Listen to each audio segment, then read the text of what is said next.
5장 볼 건데요. 5장 13절에서 20절까지. 산상수훈 다음 구절이 되고요. 5장 13절에서 20절 같이 볼까요?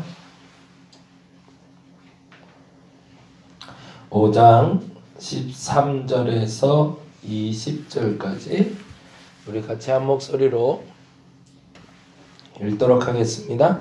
너희는 세상의 소금이니 소금이 만일 그 맛을 잃으면 무엇으로 짜게 하리요? 후에는 아무 쓸데없어 다만 밖에 버려져 사람에게 밟힐 뿐이니라.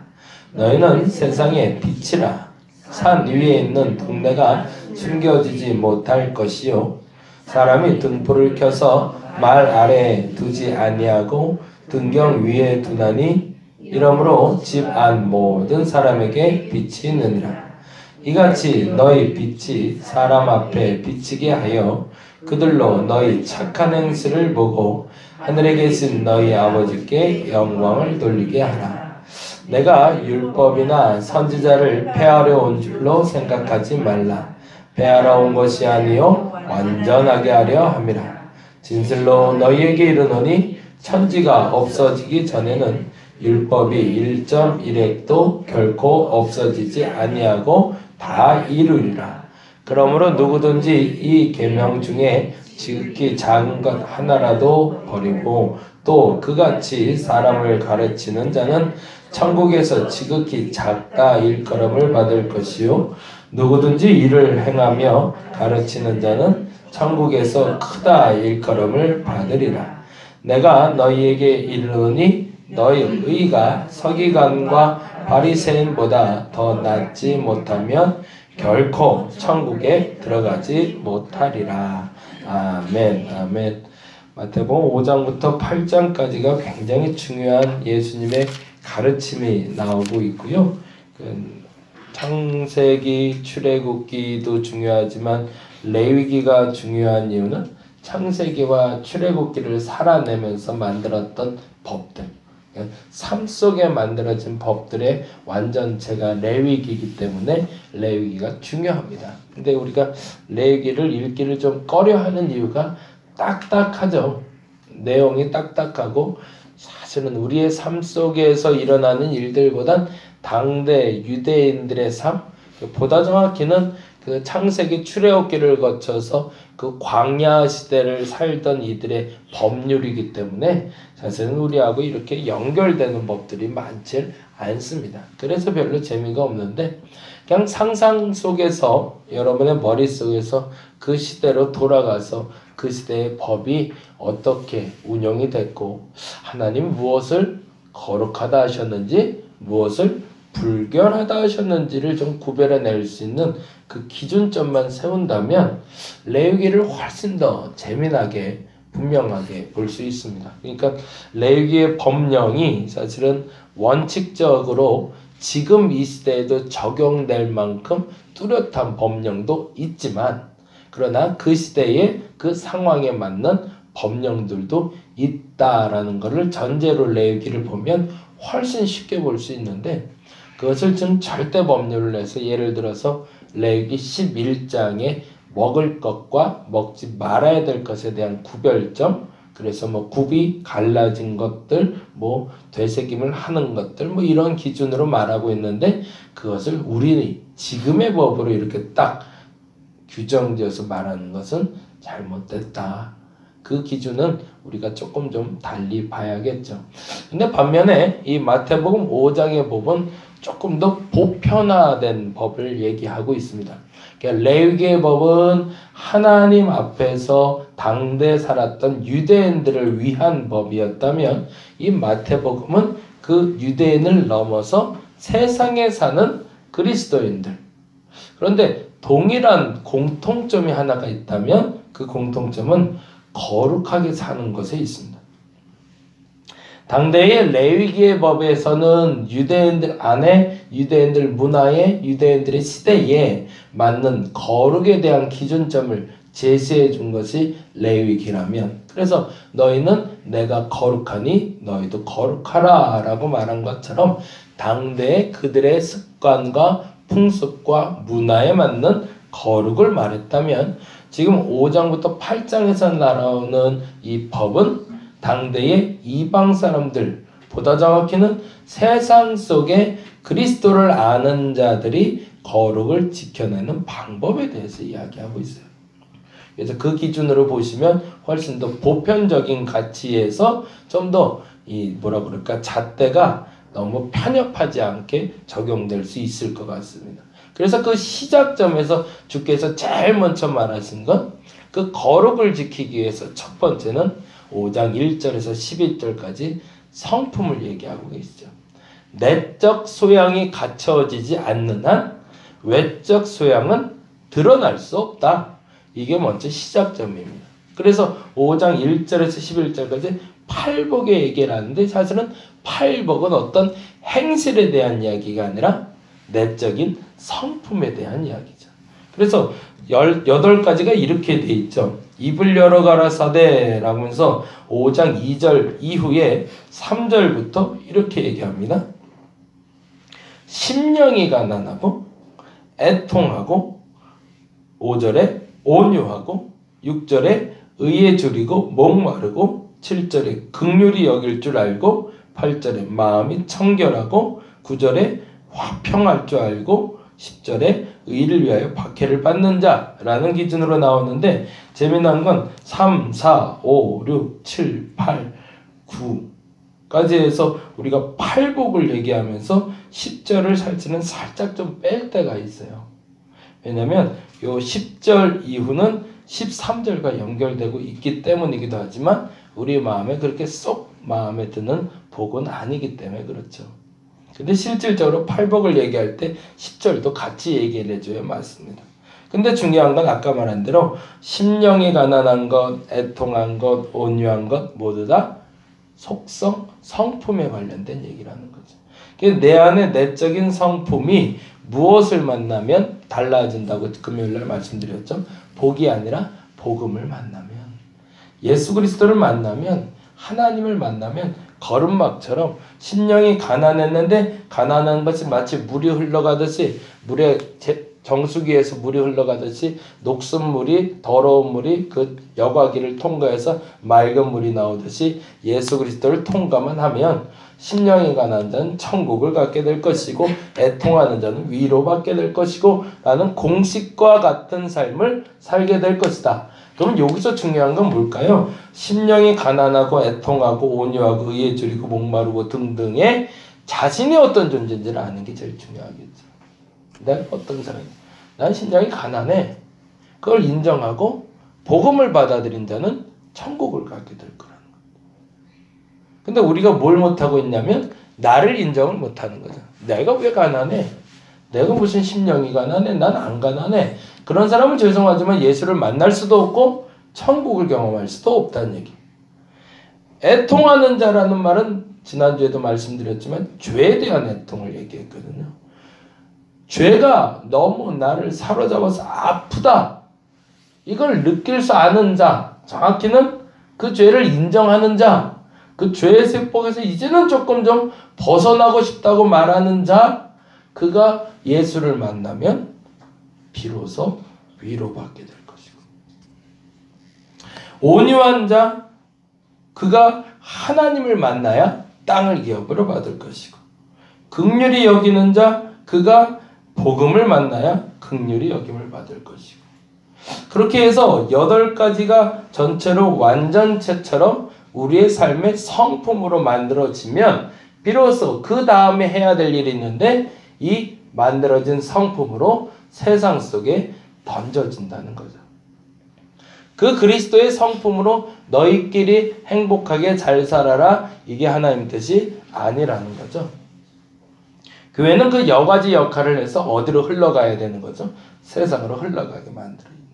수도꼭지를 틀어서 여기서 물이 나와서 지저분한 나의 영혼이 예수 그리스도로 말미암아 씻겨져서 정결하게 되면 그 거룩을 담아서 어디로 흘러가야 된다? 세상으로 흘러가야 된다. 근데 세상으로 흘러가는 마지막 점에 바로 10절 말씀이 있습니다. 10절 말씀 같이 읽어볼까요? 5장 10절. 의를 위하여 박해를 받는 자는 이라고 되어 있습니다. 의를 위하여 박해를 받는 자가 아니라 받은 자는 복이 있대요. 그가 천국이 그들의 것이다. 지금 말씀드린 대로 표현하면 의를 위해서 박해를 달게 받은 자들이 예수를 만나면 어떻게 된다는 거죠? 천국이 그들의 것이 될 거다. 그리고 그들을 구체적으로 11절과 12절에 이렇게 얘기합니다. 읽어보겠습니다. 11절 12절 나로 말미암아 너희를 욕하고 박해하고 거짓으로 너희를 거슬러 모든 악한 말을 할 때에는 너희에게 복이 있나니. 전제가 있어요. 그냥 욕먹고 박해받고 거짓으로 너희를 거슬러 모든 악한 말을 할 때 복이 있다는 것이 아니라 누구를 위해서? 예수 그리스도로 말미암아 정의로 말미암아 하나님의 법을 실천하고자 하다가 의를 위하여 박해를 받은 너희들은 복이 있다는 겁니다. 이게 의를 위하여 박해를 받는 말에 대한 조금 더 구체적인 설명이죠. 예수 그리스도로 말미암아 욕먹고 박해받고 거짓으로 거슬러 악한 말을 듣게 되면 기뻐하고 즐거워하라고 합니다. 이 부분을 우리가 잘 성별해야 돼요. 그래서 내가 고난당하는 것이 내 잘못 때문이라면 그것은 애통하면 위로받을 거고요. 근데 내가 고난받고 내가 아파하는 것이 그리스도로 말미암아 일어난 일이라면 애통하지 말고 뭐 해야 되는 거죠? 기뻐하고 즐거워해야 되는 거죠. 이 구분점은 누가 할 수 있는 걸까요? 나만 할 수 있습니다. 아무도 몰라요. 아무도. 저 사람이 고난당하는 이유가, 저 사람이 저렇게 속박받고 어려운 이유가 무엇 때문일까? 죄 때문일까? 아니면 예수 그리스도 때문일까? 만약 예수 그리스도 때문이라면 뭐 하라고요? 기뻐하고 즐거워하라. 그러나 만일에 그것이 나의 죄 때문이라면 애통하는 자는 복이 있나니 저희가 위로를 받을 것입니다. 이건 공식과 같이 만들어진 건데 죄송하지만 우리가 이 분별력에서 뭐를 인정 안 하는 거죠? 나의 상태를 인정 안 하는 거죠. 내 상태만 인정한다면 위로를 받던 기뻐하고 즐거워할 수 있던 둘 중에 하나를 될 텐데 그렇게 만들어진 사람의 결과물로 나오는 게 오늘 본문입니다.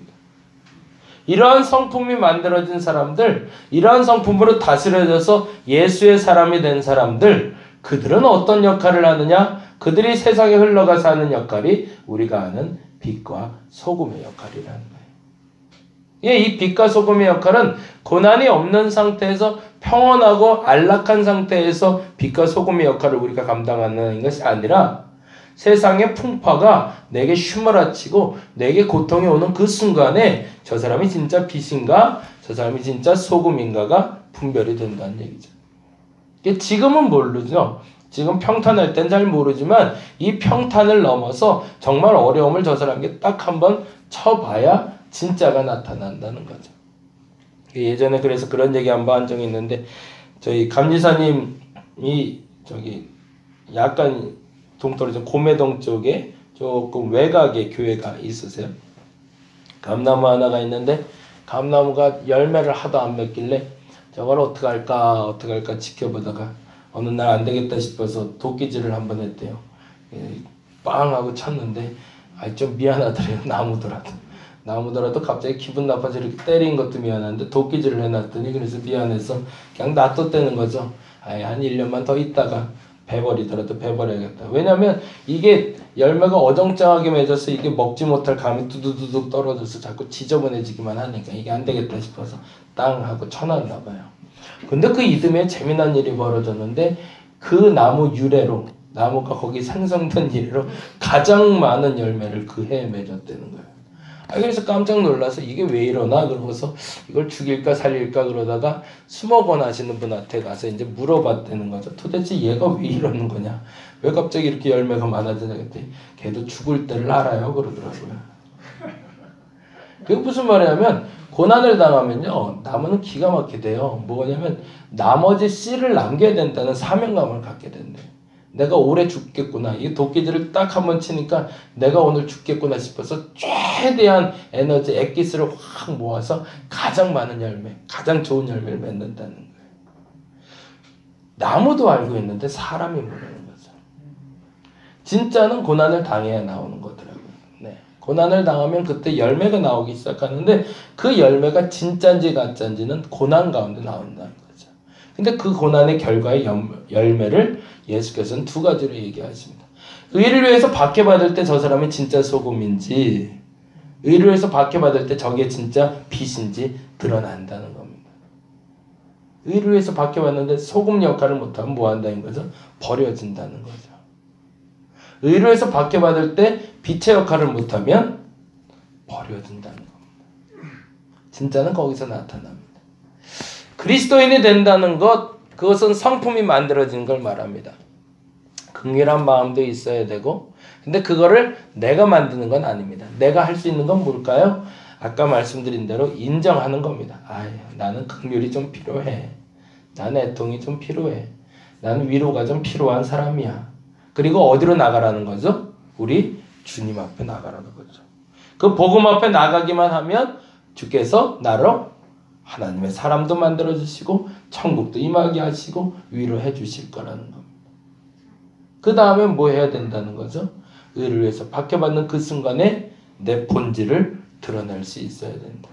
소금으로서 빛으로서. 그래서 우리가 잘 아는 대로 소금의 역할이 두 가지로 얘기하죠. 첫째는 뭐죠? 맛을 내는 역할. 그리고 두 번째는 썩지 않게 하는 역할. 근데 여기서는 두 가지를 더 표현을 하더라고요. 주석에서 두 가지를 더 얘기하는데 첫째는 치료제의 역할. 소금이 치료제 역할을 또 하고 또 하나는 약속의 역할을 한답니다. 근데 저는 이 네 번째가 굉장히 중요하다고 봐요. 변치 않는 약속. 위기가 와도 변하지 않는 사람. 그 사람이 진짜임을 증명해낼 수 있을 겁니다. 진짜 그리스도인인지 아닌지는 고난을 당해봐야 한다. 그리고 고난 가운데 이 사람이 빛을, 맛을 내는 사람인지, 세상을 썩게 하지 않을 사람인지, 치료할 수 있는 사람인지, 마지막에 그 약속이 변치 않는 사람인지. 여러분 어떤 사람인지 점검해 보시기 바랍니다. 빛의 역할도 동일하죠. 빛의 역할을 얘기할 때 재미난 표현을 하는데 이런 표현을 쓰고 있어요. 15절 말씀 볼까요? 14절 15절 이거 보고 마무리할게요. 14절 말씀 보겠습니다. 14절 너희는 세상의 빛이라 산 위에 있는 동네가 숨겨지지 못할 것이요 라고 되어 있습니다. 위기 가운데 드러날 수밖에 없다는 겁니다. 예수 그리스도를 믿는 사람들은 위기 가운데 드러날 수밖에 없는데 왜요? 그가 박해받는 사람이기 때문이 아니라 그로 말미암아 어둠이 사라지기 때문에. 근데 더 중요한 표현이 15절이죠. 사람이 등불을 켜서 말 아래 두지 아니하고. 이게 옛날 표현이라 이 표현이 이제 조금 달라질 필요가 있는데 등불이라는 표현이 요즘 사람들은 아예 이해가 안 되죠. 호롱불처럼 이렇게 그 접시 위에다 이렇게 불 피는 걸 얘기하는데 이거를 이제는 조금 단어를 좀 달리 할 필요가 있을 것 같아요. 근데 그걸 말 아래 둔다는 표현이 무슨 표현인지 이해가 되시나요? 말 아래 둔다. 이게 이제 유대인들도 그렇지만 옛날에 불이 귀했잖아요. 불 한 번 피려면 성냥이 어디 있어요? 이거 성냥 한 번 피면 이게 성냥 두 번 폈다 난리 나는 게 이게 불을 한 번 펴놓으면 계속 유지해야 되는데 밖에 나갔다 들어올 때까지 이 불이 계속 유지되게 하려면 이 불을 안전하게 유지해야 되는데 그래서 말이라고 큰 이제 뭐 쟁반 같은 큰 덮개를 이렇게 덮어놓는 겁니다. 불 꺼지지 말라고 살짝 덮어놨다가 애들 건드리지 말라고 덮어놨다가 이제 여는 역할을 하는 게 이 말이라는 건데 그래서 등경을 집에 외출 중에 잠깐 덮어놨다가 열 수는 있어도 그러나 그것이 집 안에 있는 사람일 땐 항상 열어놔야 되는 것이 맞지 않은가? 그 얘기를 사실은 하고 있는 겁니다. 빛의 역할은 사람이 있는 한, 그 가운데 누군가 필요로 하는 사람이 있는 한 언제든지 비출 수 있는 것이 빛의 역할이어야 됩니다. 고난이 올 때 그 고난을 도피하는 사람들이 아니라 그 고난 가운데 빛과 소금의 역할을 감당하는 저와 여러분이시길 바랍니다. 오늘 나는 어떤 존재가 될까? 소금의 역할 중에 그 약속의 역할을 오늘 좀 집중하고 기도했으면 좋겠습니다. 이래서 변하고 저래서 변하고 이래서 안 하고 저래서 안 하고 그런 어리석음이 오늘은 없기를 간절히 바랍니다. 기도하겠습니다. 의를 위해서 박해가 시작될 때 진짜가 나타납니다. 고난이 있을 때 생명이 나타나게 되어 있습니다. 편안할 땐 잘 모르겠습니다. 저 사람이 진짠가? 저 사람이 가짠가? 근데 고난을 당해보면 알게 됩니다. 이것이 얼마나 진짜로 살아왔는지 가짜로 살아왔는지. 내가 진짜 그리스도인으로 살고 있다면 오늘 이 땅의 소금과 빛의 역할을 감당하게 될 겁니다. 치료제의 역할을 감당하게 하여 주시옵소서. 방부제의 역할을 감당하게 하여 주시옵소서. 무엇보다도 맛을 내는 역할을 감당하게 하여 주시고 하나님과의 약속을 지켜가는 나를 드러낼 수 있게 하여 주시옵소서. 빛의 역할을 감당하게 하여 주시옵소서. 내가 임하는 곳마다 어둠이 사라지게 하여 주시옵소서. 무엇보다 하나님이 내게 주신 약속, 그 약속을 끝까지 지켜갈 수 있는 우리가 되게 하여 주시옵소서. 감사합니다. 고마우신 예수님 이름으로 기도드렸습니다. 다 같이 기도하고 돌아가도록 하겠습니다.